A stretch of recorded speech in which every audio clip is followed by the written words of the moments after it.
What up, gang? It's Mang. Welcome to this MTG Final Fantasy pre-release and limited guide. I'm going to get you up to speed and let you know what you can expect when drafting this set. Before we get started, I want to give a big thank you to Wizards of the Coast for getting me Final Fantasy Early Access. I will be live streaming on Twitch and YouTube tomorrow at around noon to 1 p.m. Eastern start time, and we're going to be doing tons of sealed, and draft, and constructed, and really just get a good feel for this set. Make sure you join that, make sure you subscribe and get notifications there. An overview for this video, I will be covering all the new mechanics, the top commons, color rankings, the archetypes, and some tips, combos, and traps to watch out for when looking at your sealed pool. I'm excited for some of the new mechanics in Final Fantasy. I think they're going to bring some interesting gameplay. Saga creatures is where we're going to start. You have creatures like Summon Leviathan, Summon Fat Chocobo, and Summon Primal Odin. These are sagas, as they normally would be, but if you look at the bottom of the card, you'll see a power and toughness is because they actually enter as an enchantment creature. So it brings an interesting dynamic. You're only going to be able to get one, maybe two combats in, depending on the number of lore counters on the saga. But on your upkeep, where the saga is completed, you actually lose the creature. The creature will be sacrificed after your draw step. So this is going to provide some interesting situations where you're okay trading the creature. Maybe you know I got to get one combat in with this, it's going to die anyway. Should I waste removal on a saga creature? These are a bunch of interesting game decisions that you're going to have to make as a player. We also have the tiered mechanic. This is similar to Spree from Outlaws of Thunder Junction, where you have cards with alternative casting costs. You can only choose one of these modes. You don't get to choose all of them like you would in Spree. But we'll take Vince's Limit Break, for example. You know, you can change the power and toughness of your creature in combat to a 3-2, a 5-2, or 7-2 if you pay the varying costs. Thunder Magic might be one of the best commons in the set. You do various amounts of damage. Ice Magic, you either return creature to the hand, top of the library, or shuffle into the library entirely. These provide some flexibility and some power scaling for later in the game. The Transform mechanic makes a return to Final Fantasy. We've seen this in plenty of sets in Magic's history. There's a front side to the card. If you jump through the hoops, you actually get to flip the card onto the more powerful backside. And I put some examples on the screen for you. You can see Neo, X-Death. You can see Chaos, the Endless. Oftentimes they're big, trampoline, flyer creatures. I'm going to butcher the name. I'll highlight Ultimecia here, Time Sorceress. The flip side is actually a take an extra turn ability. This is probably the first time we've ever seen this effect on an uncommon, and usually one of the biggest payoffs for playing Dimir. So keep this in mind when you're drafting. These usually point you in the right direction for the archetypes too, which we'll talk about in a second. Adventure Towns are a unique mechanic to Final Fantasy. We've seen adventure spells in the past. There's a sorcery or instant half to the card. You play that half of the card first, then the whole card goes into the exile. What makes this unique though is that we've never seen this on a land before. So if you have the mana to use, you can actually get the instant or sorcery value and then play a tapped land on the same turn, as long as you haven't played a land for turn. These cards look very powerful, as you're essentially getting an extra spell out of one of your land drops. You're able to get both sides for value. Job Select is a new mechanic in Final Fantasy. We've seen this before with For Mirrodin. Very similar. The equipment artifact that you play comes in with a 1/1 hero token attached to it. You're getting two pieces of value here. You get the token, creature, as well as the equipment that you can move around later. You'll notice the equip costs on these cards are very high. The reason for this is because you're actually getting a 1/1 attached to this equipment already.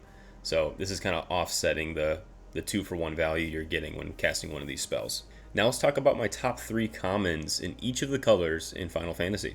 Coming in at number 1, I have Weapons Vendor. This is a 4-mana 2/2 human artificer. Whenever this creature enters, draw a card. Your classic Helpful Hunter effect, card enters, draw a card. At the beginning of combat on your turn, if you control an equipment, you can pay 1 and attach said equipment to another target creature you control. This is very good in the Boros equipment deck.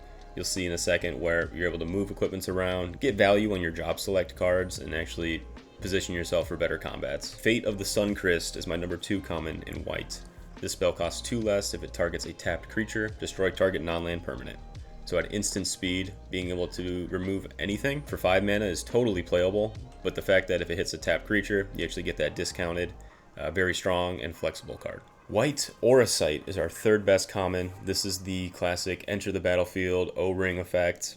So you're able to exile a permanent that your opponent controls until this leaves the battlefield.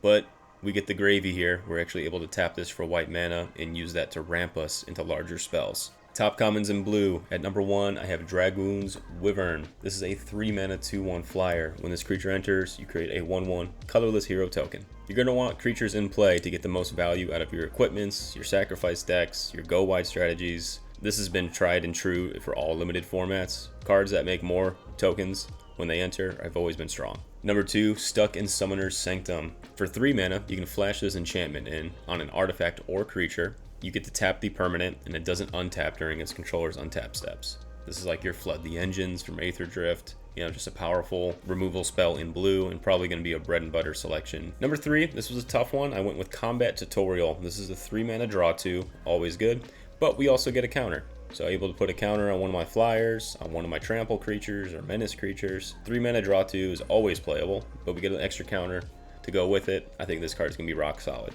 Moving on to black, my top commons start with Vane's Treachery. This is a 2 mana instant with kicker. You're able to deal -2/-2 to a creature until end of turn, or -6/-6 if the spell was kicked, which requires us just to sacrifice an artifact or another creature that we have lying around. Number 2, we have Sephiroth's Intervention. Destroy target creature for 4 mana, you gain 2 life. So this reads pretty slow compared to other limited sets in the past, but it's going to be very powerful here. This is just about as premium removal as you're going to find this set. So you're going to be taking this one pretty highly in drafts, or making sure you're playing these in your seal pool. Ahriman is the number 3 spot here. We have a 2/3 flying death touch creature with a mana sink. We can sack another creature or artifact and draw cards. This is a card that gives you options in the late game. You can sacrifice your less relevant pieces to keep going through your deck. I think Ahriman is going to be great, let alone use a combat trick on this creature and maybe 2 for 1 your opponent. Let's take a look at red's top commons. Coming in at number 1, Thunder Magic. I highlighted this card earlier with the new mechanics, but tiered.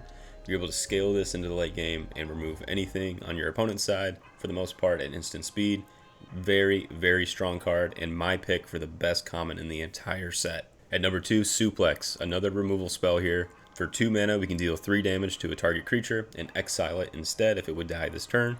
Notably, you can deal 3 damage to something and then go into combat, and if the creature dies, it still gets exiled. It's not either or here. And then we can also exile target artifact if we so choose so. So maybe our opponent has a very strong equipment that we want to deal with, or a artifact creature. You can exile that too. So a very flexible card. Number 3, Light of Judgment. This is a 5 mana deal 6. Destroying up to 1 attached equipment to that creature is enough sauce here for us to want to play this. And removal's kind of light in general across this set. There's not a whole lot of it. I think Light of Judgment's going to see a lot more play than you think. Last but not least, let's talk about green. We have Chocobo Kick at number 1. For 2 mana at sorcery speed, this is your classic punch spell.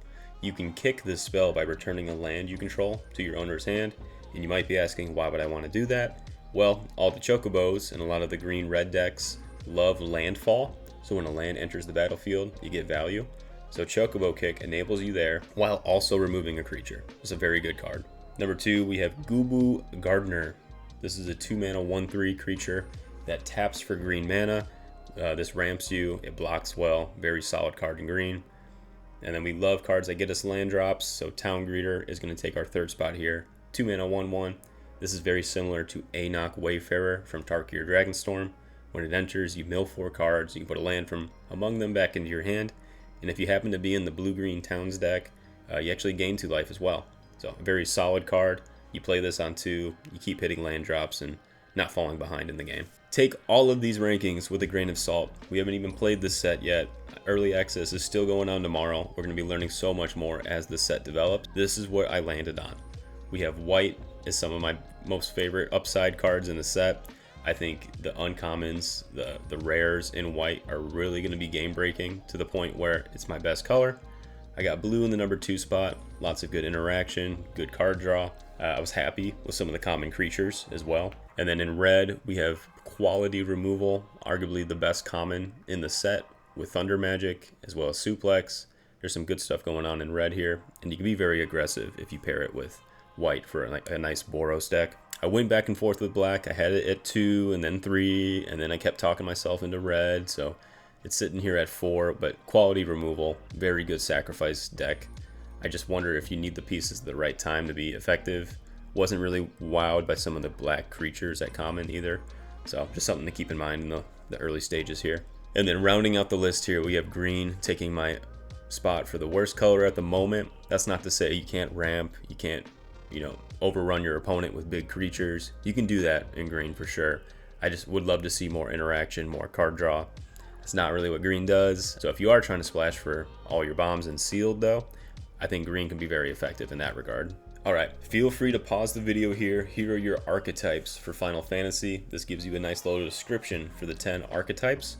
I'm going to break them down one by one with some signpost cards, as well as some relatively strong cards in these archetypes that you can watch out for when you go into your sealed or future drafts. Let's start with green white go wide. This is a deck that wants to put a lot of tokens into play, make a lot of creatures that overrun your opponent in the late game. Renoa will help you do just that. Garnet provides a different subset to this deck though. There's also a saga and lore counter moving strategy that you can use with Garnet. For example, you can remove lore counters from one of your sagas, put a 1/1 counter on Garnet for each lore counter removed this way. So we can take counters off of Fat Chocobo, for example, and make a 2/2 on every upkeep. The ideal play pattern for this would be to play your enchantment saga with Garnet able to attack, swing, remove the counter, goes back to stage 1 on your upkeep, and you do that over and over again, as long as Garnet's able to safely attack. Moving on to Is It Big Spells, the Emperor of Palamecia is our signpost uncommon. It's a 2-mana 2/2 that adds red or blue mana to cast a non-creature spell. And then whenever you cast a non-creature spell of 4 mana or more, you put a counter on the Emperor, and if you have 3 counters, you actually flip it into the Lord Master of Hell, which pings for tons of damage, equal to the number of non-creature, non-land cards in your graveyard. So Eject is one of those nice 4-mana spells that interact with your opponent's board while also growing the Emperor, getting you one step closer to transforming it. The black-white deck is one that cares about sacrificing your material to get value later in the game. Rufus Shinra is a 2/4 creature that makes a 2/2 creature every time it attacks. Judge Magister Gabarinth is a 2/2 menace creature that grows when anything dies on your side of the field. Artifact creature, it doesn't matter. You put a 1/1 counter on Judge, which is ideal if you're able to have a sacrifice outlet as well, which is where like the common, like Ahriman, the 3-mana 2/2 flying death touch creature, allows us to sacrifice our treasures, our creatures, keep making Darkstar the dog. There's a lot of looping and sacrifice value we can get out of this deck. Red-green Landfall. This is a deck that cares about growing your chocobos and ramping into large spells for the late game. Take Saz's Chocobo, for example. This is a 1-mana 0/1. Whenever you play a land, it puts a 1/1 counter on this creature. This is probably the ideal turn 1 play for this deck, followed up with Rydia, Summoner of the Mist. Also has Landfall that lets you loot, discard a card, and then draw a card every time you play a land. And you can actually return sagas from your graveyard to the battlefield with a finality counter. Leading up to Gladiolus, this is the big 6-mana 6/6, and whenever a land's in play, you can give 2/2 and trample to another creature that you control. Ideally, Gladiolus comes in, the tapped land then buffs one of our larger creatures with trample, and you close out the game that way with big damage. Red-white equipment is a unique archetype here where a lot of your job select equipments come into play. They bring in a token creature, and you're moving equipments around in the late game to your remaining heroes, knights, whatever you made throughout the match, to then close out the game. There's a lot of board presence in this deck. So we should talk about Giat, King of the Dwarves, 2-mana 1/1 double strike. Whenever Giat or another dwarf you control enters, and whenever an equipment you control enters, you can loot to find more relevant spells. So discard, draw a card. Weapons Vendor is one of my favorite commons in the whole entire set. With equipment costs being so high, 5-6 mana oftentimes, Weapons Vendor is going to be very powerful. For cards like Dragoon's Lance, this is a 2-mana uncommon. The 1/1 comes in, it becomes a 2/1 when it's equipped. It becomes a knight that also has flying. So being able to move flying around some of your larger, potentially double striking creatures in this deck is how you're able to go wide, go big, and make any 1/1 token into a scary threat in the late game. Moving right along to the black-blue deck, we already talked about Ultimacia, Time Sorceress. This gives you an extra turn if you're able to transform her in the late game. This is a deck that wants to survive and stabilize early and just play big, expensive, valuable spells in the late game. Being able to take an extra turn is usually enough to win a game in Limited. You also want to fill your graveyard potentially for a reanimation strategy if you want to go that route. Lock Cole is a 3-mana 2/3 Death Touch lifelink creature, and whenever it deals combat damage, you get to draw a card and then discard.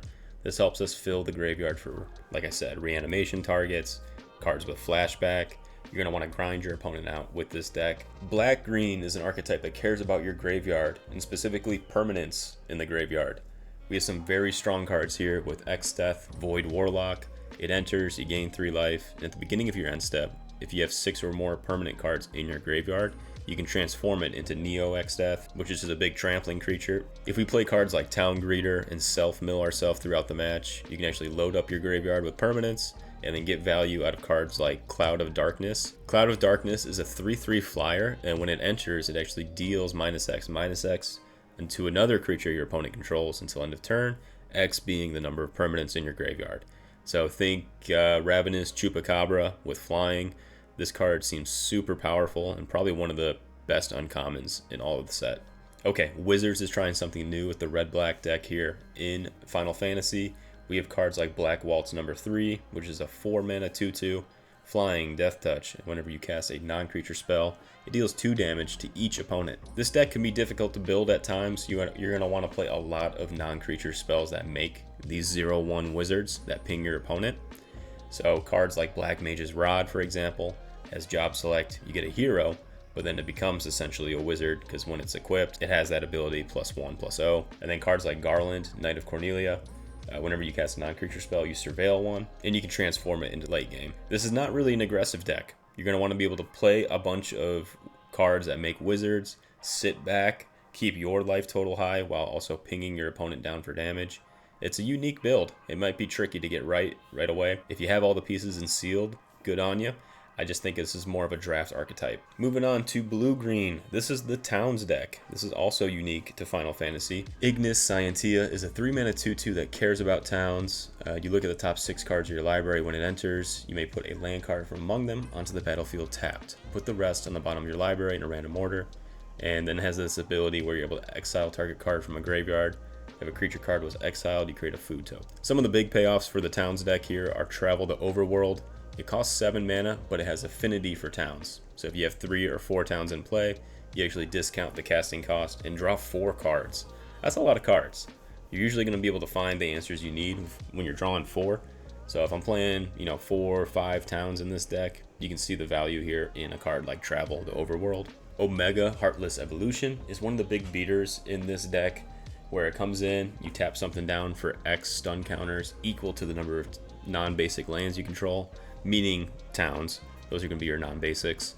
And you gain X life as well, equal to that number. So we'll say best case scenario, you're playing 4 or 5 towns, putting 5 stun counters on a creature and gaining 5. Living the dream. You're doing all you can with an 8/8 creature to boot. This is a deck I'm going to want to draft as well, rather than play in sealed if possible.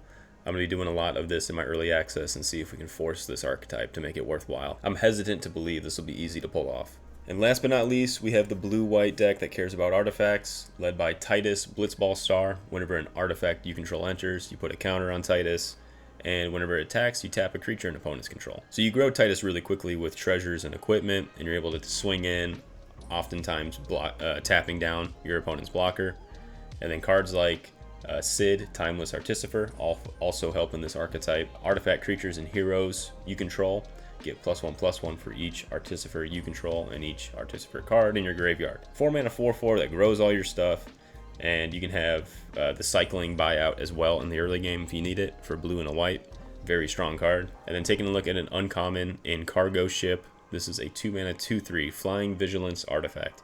You can add colorless mana to spend this mana only to cast an artifact spell, and it accrues for 1. So you can play this on turn 2, and then on turn 3, you will have 4 mana to spend on your artifact spells, growing Titus, they get buffed off of Sid. There's a lot of things to like here, and the crew 1 cost is very relevant. Our 1/1 heroes become relevant as blockers, as we can then crew the Cargo Ship on defense, keep swinging in for free chip damage.